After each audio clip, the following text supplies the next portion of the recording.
శ్రీకృష్ణ కర్ణామృతాన్ని రచించిన లీలాసుకుడు బిల్వమంగళుడు అని చెప్తారు. ఈ బిల్వమంగళుడు లీలాసుకుడిగా ఎలా పరివర్తన చెందాడు?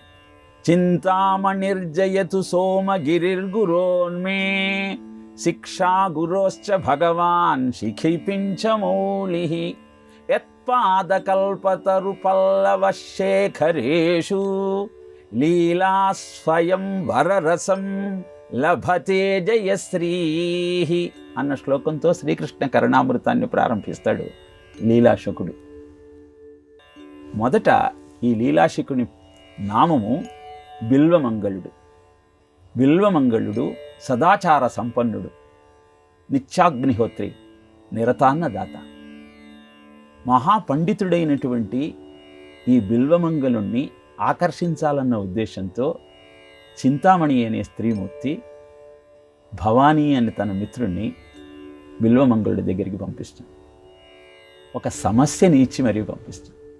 భవానీ వచ్చి వృక్షాగ్రవాసి నచ పక్షరాజ చర్మాంగధారి నచ సోమయాజి త్రినేత్రధారి నచ శూలపాణి జలం ధరిత్రి న ఘటో న మేఘ అన్న సమస్యనిస్తాడు. అంటే అర్థము, వృక్షం పైన నివాసం ఉంటుంది కానీ పక్షి కాదు, చర్మం ధరిస్తుంది కానీ సోమయాజి కాదు. అలాగే 3 కన్నులుంటాయి కానీ శివుడు కాదు. అలాగే నీరుంటుంది, మేఘము కాదు, కుండ కాదు. ఇదేమిటి అని ప్రశ్నిస్తాడు. ఈ సమస్య ఇచ్చినది ఎవరు అనగానే భవానీ చింతామణి పేరు చెప్తాడు. ఆమె అద్భుతమైన పాండిత్యం కలిగిన స్త్రీమూర్తి. ఈ సమస్యకు సమాధానం నారికేళము అని తెలియజేస్తాడు. అనంతరము చింతామణి దగ్గరకు వెళ్ళి ఆమె పాండిత్యానికి ముగ్ధుడైతాడు.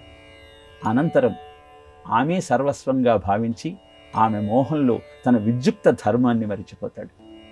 ఒకరోజు ఆమెను చేరుకోవటం కోసం గాఢాంధకారంలో కుంభవృష్టి కురుస్తున్న సమయంలో నదిని దాటటం కోసం శవాన్నే పడవగా చేసుకుని నదిని దాటి చింతామణి ఇంటికి వస్తాడు. పై అంతస్తులో ఆమె నివాసం ఉన్న విషయాన్ని తెలుసుకొని వేలాడుతున్న తాడును పట్టుకొని పైకెక్కుతాడు. కానీ అది తాడు కాదు, ఒక పాము అన్న సత్యాన్ని వస్త్రాలన్నీ రక్తసిక్తమైన తర్వాత గమనిస్తాడు. వెళ్ళి చింతామణిని నిద్రలేపుతాడు. చింతామణికి అప్పుడు అర్థమవుతుంది, తాను ఒక మహాపండితుణ్ణి ఎంత భ్రష్టు పట్టించాను.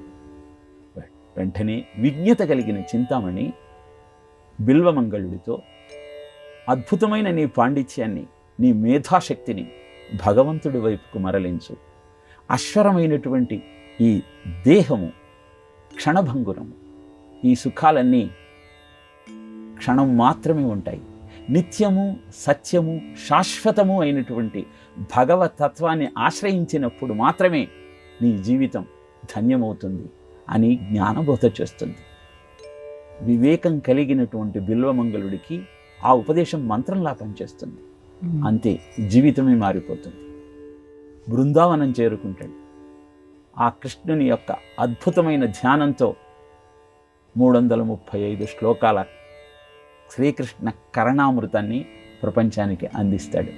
ఏ విధంగానైతే శుకుడు ఆ కృష్ణ లీలలనన్నీ పరీక్షిత్తుకు చెప్పాడో, అలా భాగవతంలో కృష్ణుడు చేసినటువంటి లీలలనన్నింటినీ తన ధ్యానంలో దర్శించినటువంటి ఆ బిల్వమంగళుడు అనంతర కాలంలో ఆ శుకునికి ప్రతిరూపంగా లీలాశుకుడు అన్న నామధేయంతో ప్రసిద్ధి చెంది ఆ బృందావనంలోనే తన దేహాన్ని వదిలేస్తాడు.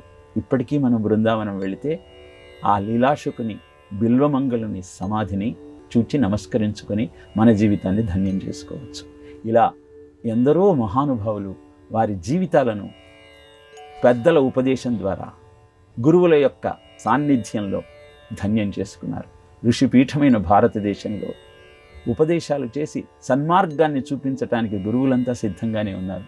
ఆచరించటానికి మన ప్రవృత్తి అనుకూలిస్తుందా లేదా పరీక్ష చేసుకొని, ఇలాంటి మహానుభావుల యొక్క జీవిత చరిత్రలను మనం అర్థం చేసుకొని జీవితానికి అన్వయించుకోగలిగితే అద్భుతమైన శ్రేయోపథంలో మనం ప్రయాణించగలుగుతాం. అదే బిల్వమంగళుడు లీలాశుకుడిగా మారినటువంటి వైనం.